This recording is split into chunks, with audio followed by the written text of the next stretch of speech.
Merci maman d'avoir accepté cette invitation. Je suis très contente de vous avoir. Est-ce que vous pouvez vous présenter? Merci déjà de cette invitation. Je suis Gertrude Élise Moumouane-Poitiers, présidente du réseau des associations féminines de l'arrondissement de Mans, et présidente de l'association AFAMES, PCA de la coopérative COPCA Émergence. Je suis conseillère municipale parce que je fais dans la politique. Wow. Conseillère municipale Vous faites dans la politique? Oui, conseillère municipale pendant 3 mandats. C'est mon 3e mandat. Wow. Présidente du RELEX, la KDI, présidente du RELEX de Mans. Et il y a autre chose. Je suis membre des comités de développement dans mon canton. Wow. Wow. Un bravo pour toi. Ok. Avant de parler des fonctions que vous occupez aujourd'hui, qui était la femme que l'on appelait Maman Kabila avant que la communauté ne vous connaisse sous ce nom? Ok. Mon père m'a donné le nom de Moumouane-Poitiers Gertrude Élise. Oui. Les circonstances de la vie m'ont donné le nom Kabila. Pourquoi Kabila? Oui, pourquoi Kabila? Oui, parce que on a exploité notre forêt, la forêt de mon village. Oui. Une société forestière est venue exploiter en promettant des choses aux gens du village, oui, aux riverains. Oui. Et il n'a pas réalisé, respecté ses clauses. Subitement, quand moi j'arrive aussi au village, j'apprends cela et je demande aux jeunes. Je ne suis plus passée par le chef et tout, j'ai regroupé les jeunes, les filles et les garçons. J'ai dit, bon, nous ne pouvons pas accepter ça. Si nos parents se taisent, nous, on peut faire quelque chose. Ils m'ont donc demandé la chose, c'est quoi? J'ai dit, comme ils entrent en forêt, là, nous pouvons aller barrer la route. On les empêche de sortir avec nos bois tant qu'ils ne font pas ce qu'ils ont promis. C'est comme ça que nous avons fait, les garçons et les filles m'ont suivi. On a fait près de 3 jours, nuit et jour, on avait barré les routes. Et puis, tout ce qu'on avait demandé a été réalisé. Et c'est comme ça que la jeunesse, les gens, même les ouvriers de cette société m'ont donné le nom Kabila. Au départ, je n'ai pas accepté. J'ai fait des bruits, je menaçais, je refusais. Et au fur et à mesure que je refusais le nom Calais, j'ai donc dit, bon, je l'accepte et j'ai accepté. Mais que veut dire Kabila?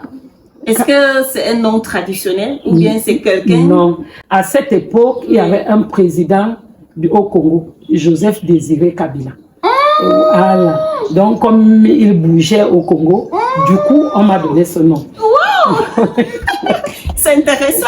Wow, wow. Ok, ramenez-nous à votre enfance. Quel genre de fille étiez-vous? J'étais une petite fille. Je sais que j'étais trop bruyante. Et d'ailleurs, mon père a fait plus de garçons. Donc, je suis une fille qui a grandi au milieu des garçons. Mes amis, c'était des garçons. C'est pour cela que je faisais toutes mes choses avec force. Donc, jusqu'à aujourd'hui, même quand il faut que je parle quelque part, on m'a dit, mais pourquoi tu parles fort? Je ne sais pas. Ce n'est pas une manière de parler fort parce que je veux gronder. C'est une déformation. J'ai été déformée. On m'appelait même étant petite fille garçon. Tu bagarrais? Oui, je faisais des bagarres étant petite. Je faisais. Donc, on m'appelait fille-garçon. D'abord, je ne faisais pas les tresses, toujours la tête rasée. Et du coup, j'ai opté marcher avec des garçons, avoir des amis plus garçons que des femmes. Vous êtes la seule fille de papa? Non. Je suis la 2e fille. Ma grande sœur, elle est d'ailleurs décédée au Poitiers. Et je suis la 2e fille de mon père et j'ai d'autres petites sœurs. Oui, j'ai des petites mais sœurs. tu t'es toujours sentie... Non, mes petites sœurs sont venues un peu plus tard. Donc, j'ai grandi entre les garçons. Oui, il y a une différence. Une différence, puisque ma grande sœur même était très aînée. On n'était pas de la même génération. Je comprends. Donc, j'avais la même génération que les garçons. Je vois. Étiez-vous naturellement expressif et affirmé? Ou est-ce la vie que vous a enseigné ces qualités? Donc, je suis née comme ça. Okay. Je suis née une fille. Je savais m'affirmer partout où je passais. Il fallait que je fasse quelque chose de bon et de bien et imposer que les gens acceptent. Oui. Et je savais m'imposer partout où je passais. Wow. Quels sont certains de vos tout premiers souvenirs que, selon vous, ont façonné la femme que vous êtes aujourd'hui? Ok. Je pense que les souvenirs, c'est la forêt. Les souvenirs, c'est la forêt. La première des choses, c'est la forêt parce que quand on allait en vacances, mon papa était un fonctionnaire, mais quand on allait en vacances, toujours, j'allais avec les grands-mères au champ, voire même à la forêt, ramasser les mangues sauvages. Donc, j'ai fait ce travail depuis. Et ça m'a vraiment galvanisé. Et à l'époque, on ne les vendait pas. C'était juste pour faire des sauces et faire des boules pour qu'on mange et conserver. Il n'y avait pas de vente. Donc, je m'étais engagée avec cela. Et puis, parce que je suis chef de famille.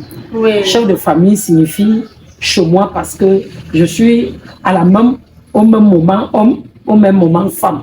Si je le dis parce que j'élève mes enfants toute seule. Je suis chef de famille, je n'ai pas un époux et puis j'élève mes enfants seuls. C'est pour ça que je me dis chef de famille. Chef de famille. Y a-t-il une personne, un événement ou une expérience particulière de votre enfance qui vous a marqué? Quelles leçons de cette période vous guident encore aujourd'hui? Mais là, c'est dans l'enfance. J'ai une période, c'était à l'école primaire. Ok. À l'école, vous souvenez de... Je me souviens, à l'école primaire, j'avais des amis et j'avais un enseignant, le feu papa Adibou. Il m'enseignait au CE1. Et CE1 et CE2. Et de temps en temps, il avait un champ à Djengou, un champ de cacao ou bien café. Voilà. Et on partait de temps en temps donner un coup de main là-bas. Et quand je suis revenue, comme il me donnait la place de chef, je conduisais les élèves. Donc quand je revenais, du coup, ça ne les avait pas plu. Ça ne plaisait pas mes amis d'être toujours chef. Et puis on m'a barré la route et j'ai fait une bagarre. Du coup, j'ai tapé, je ne sais pas combien de filles, parce qu'elles sont venues en bloc. Je ne m'en souviens plus, mais j'ai vraiment tapé. Et cela, ça me rappelle toujours mes petits temps de bagarre. Une fois aussi, toujours à l'école primaire, j'étais capitaine de handball parce que je suis une handballeuse. Waouh, tu es sportive. Voilà, capitaine de handball dans notre équipe. Et j'étais au CM1. Entre-temps, nous on était en classe, les filles du CM2 nous attendaient pour qu'on joue. Ok, vous jouez. Oui. Et maintenant, c'est moi qui détenais les ballons et les sifflets. Entre-temps, elles chômaient pour m'attendre. Quand je suis arrivée, les problèmes ont commencé. La bagarre a aussi commencé. Parce que j'étais une bagarreuse. Bon, du coup, ça, c'est des petites histoires que je me rappelle de mon enfance.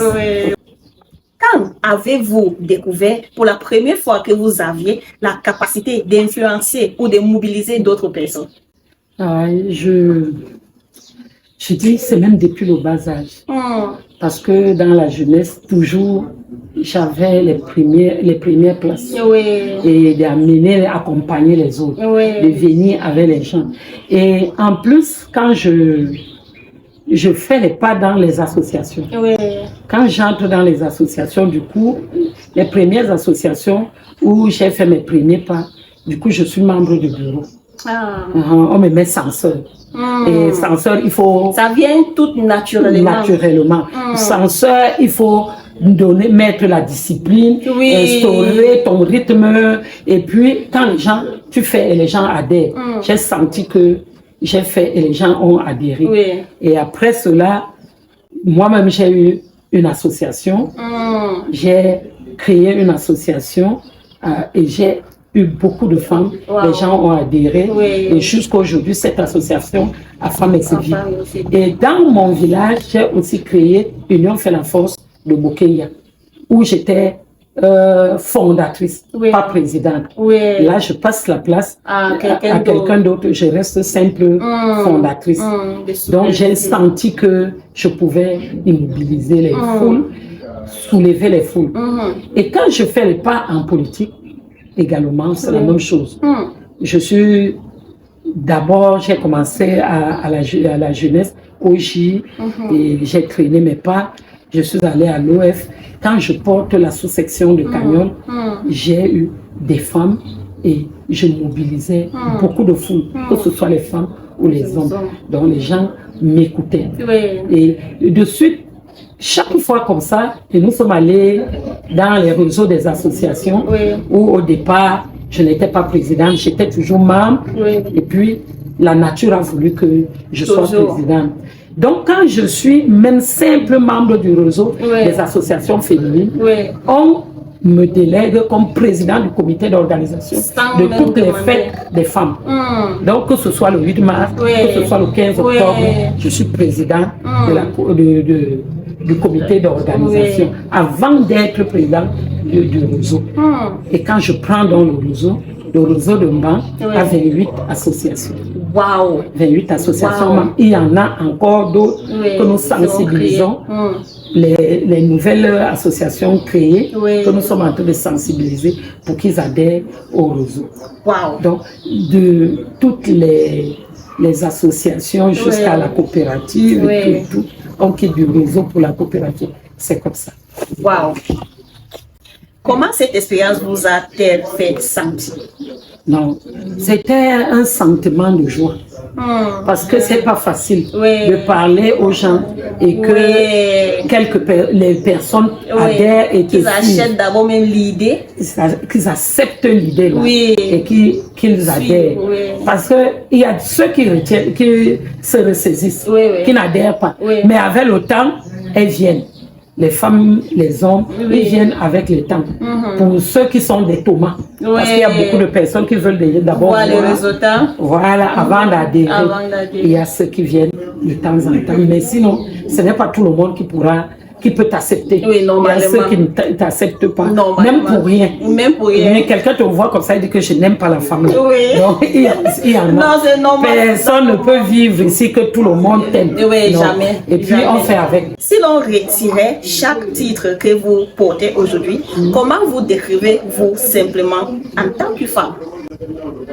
Je sais qu'une femme, c'est pas facile de porter tous ces titres. Mais c'est d'avoir un planning de travail. Avoir une tête forte. Il faut être fort. Une femme forte est capable de gérer 3, 4, 5, 6 associations. Si vous êtes fort. Il faut juste savoir placer les choses où il faut. Il faut savoir aménager les personnes avec qui vous travaillez. Il faut savoir les écouter. Et parfois, en grondant, tu tapes, tu châties. Tu châties et tu souffles. Voilà. La population, les membres, c'est comme des enfants. Quand tu es un leader, tu dois savoir que tu es un père, une mère ou un père. Il faut savoir les écouter, parfois les gronder, leur recadrer et leur supplier. Donc, de temps en temps, moi, quand je fais mes angles, toujours le premier mot qui sort de ma bouche, c'est de leur demander pardon pour mes manquements. Vous comprenez? Ce n'est pas parce que je suis faible, mais il faut. C'est même d'abord une force de leadership. C'est une force de savoir, de demander pardon à tes soeurs ou à tes frères. Et là, ça donne ma force. Du coup, même si elle devait avoir des soulèvements, les gens se tassent. Donc, elle a demandé. Si elle avait elle avait perdu le chemin un jour parce que personne n'est ici sans faute. J'ai mes erreurs, j'ai des fautes et que parfois mes gens ne peuvent pas les accepter. Vous savez, il y a un proverbe qui dit dans notre patois que donc ça signifie que ce soit les mamies, que ce soit les assiettes que vous posez sur l'étagère. Quand vous irez prendre une mamie, ça va se commer. Donc, combien de fois les personnes qui vivent ensemble et vous sortez des familles différentes. Chacun a sa manière de vivre. Chacun a manière de vivre. Donc, pour qu'on épouse ces comportements, c'est pas facile. C'est pas facile. Donc, pas du tout facile. Tout c'est la patience, le pardon, et écouter, la tolérance, accepter les autres. Voilà. Et ça, c'est le secret d'un leader. Hors de gérer toutes ces associations, en tant que vous-même, juste ma Wati, qui êtes-vous? Je suis une femme, je sais que je suis dure. Ah, très dure. Ok. Mais une maman stricte. J'aime tout le monde. Et je sais pardonner. Je sais pardonner. Et je me fâche pour un petit peu, je me fâche, je m'allume, je m'enflamme. Et du coup, ça rebaisse. Je ne garde pas trop des rancunes. Je ne garde pas de rancunes, mais je me méfie. Je suis une femme très méfiante. Parce que, comme partout ailleurs, chacun doit avoir... Normalement. Vous deviez vous méfier. Normalement. De temps en temps. Limites. Oui, il faut des limites. Mais sinon, je suis ouverte à tout le monde. J'aime bien les gens. Je suis une mère, mais une mère dure. Je suis très dure. Ça, je le sais. Même avec mes enfants, je suis très dure. Avec les autres aussi, j'ai l'habitude de parler trop dur. Mais parfois, si je sens que j'ai blessé quelqu'un, ça me touche. Je viens encore essayer d'arranger. Vous venez d'une famille ayant une histoire de leadership communautaire. Comment votre environnement familial a-t-il influencé votre compréhension du service et de la responsabilité? Oui, je sais que ma vie émane de mon père. Ma mère m'a accouché. Ma mère était une femme, elle vit, une femme très calme. Ma mère ne parle pas. Et du coup, ma mère, une femme posée, très calme. D'abord, elle ne parle pas comme je le disais. Mais mon papa était un homme très dur. Très dur. Très dur parce qu'il disait la vérité. Très dur parce qu'il voulait du bien. Il n'était pas dur parce qu'il était méchant. Mais il était dur parce qu'il voulait que tout réussisse. Et il a été dur envers nous. Il m'a même tenu comme un homme. Comme lui, il n'avait pas assez de filles. Donc, du coup, on était mélangés aux garçons. Donc, ma position ne surprend personne. Parce que j'ai été modelée de cette manière par mon père. Donc, tout mon pouvoir, ma manière de faire, ma manière de dire, ma manière de marcher, tout vient de mon père. Vous êtes-vous senti encouragé à diriger ou vous avez trouvé votre propre chemin? Non, déjà, le commandement, c'est dans mon sang. C'est venu dans mon sang. Et quand l'opportunité se présente, et ça a coulé. Ça s'est passé sans problème. Quelle est une leçon que votre père vous a enseignée directement ou indirectement et que vous portez encore aujourd'hui? J'ai une petite histoire de mon père. Mon père nous avait dit une histoire qui avait un homme. Il parlait toujours à mes frères et en parabole. Cet homme, voyant qu'il devait mourir, a appelé son fils un grand matin. Et son fils était un dormeur. Et quand il appelle le fils, c'est l'étranger, l'enfant d'une autre famille qui venait habiter à la maison, qui dormait avec son fils, qui répond au nom de son fils. Et il a prodigué tous les conseils à cet enfant. Et cet enfant a émergé. Or, son propre fils dormait. Il n'a pas suivi des conseils. Donc, il était question qu'un homme, que ce soit même un homme, un enfant, il faut toujours être vif et éveillé. Donc, pas beaucoup dormir. Et je prends l'exemple d'une fois, il sort du voyage. Quand papa sortait du voyage, dès que la voiture ronfle seulement, moi je sais, j'ouvrais parfois la porte avant les garçons. Donc, c'est resté dans ma tête. C'est resté. Jusqu'à aujourd'hui. Et d'être éveillé. il faut cogner. Même en dormant, il ne faut pas dormir profondément. Comme si tu es cadavre. Il faut que tes oreilles soient dehors, que tu peux écouter. Ceci, je peux même donner des conseils aux épouses et des femmes. Quand ton mari est dehors, tu ne dois pas dormir profondément. Parce que quelqu'un peut le poursuivre avec le monde qui est là aujourd'hui. Tu vas bloquer, tu vas bouder. Tu n'ouvres pas facilement vite la porte. On peut la battre devant ta porte. Or, il était déjà arrivé à la maison. Ça, il faut éduquer, que ce soit les filles, que ce soit les garçons. Ça, c'est un très bon conseil. C'est une leçon que tu as appris de papa. Maintenant, que voudrez-vous que vos propres enfants retiennent de ces leçons? Je voudrais que mes enfants soient des personnes éveillées, des personnes bien accueillantes, des leaders. Je veux surtout qu'ils soient des leaders. Qu'ils soient des leaders. Tu les formes indirectement même déjà. Qu'ils soient des leaders partout où ils passent. Il faut qu'ils prennent la tête au nom de prendre la queue. Je n'aime pas voir les enfants derrière. À la queue, derrière. Toujours au premier plan.